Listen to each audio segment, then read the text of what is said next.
પ્રગતિ અને પવિત્રતા દીપમાલા ન્યૂઝ। નમસ્કાર। કલોલ તાલુકાના ભાવનગરપુરા ખાતે ભાગવત સપ્તાહ પંચાહ કથાનું શુભારંભ। કલોલ તાલુકાના સતરાલ પાસે આવેલ ભાવનગરપુરા ખાતે નવનિર્મિત સ્વામિનારાયણ મંદિરનું મૂર્તિ પ્રતિષ્ઠા મહોત્સવ તારીખ 26 જાન્યુઆરી 2025 થી તારીખ 30 જાન્યુઆરી 2025 સુધી યોજાવાનો છે। આ મહોત્સવ દરમિયાન શ્રીમદ ભાગવત સપ્તાહ પંચાહ કથાનું પણ સુંદર આયોજન કરવામાં આવેલ છે, જેના વક્તા સ્વામી ગોપાલ ચરણદાસજી મહારાજ જમ્મતપુરાવાળા છે, જેમના કંઠેથી શ્રોતાઓને કથાનું રસપાન કરાવશે। આ કથાનો સમય સવારે 9 થી 12 કલાક અને સાંજે 4 થી 6 કલાક રાખવામાં આવેલ છે। આ મૂર્તિ પ્રતિષ્ઠા મહોત્સવના યજમાન તરીકે કાંતિભાઈ કાલિદાસ પટેલ, કૌશલભાઈ કાંતિભાઈ પટેલ, રાકેશ કુમાર બાબુલાલ પટેલ છે।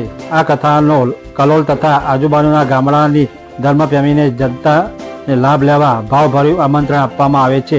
દીપમાલા ન્યૂઝ, કલોલ।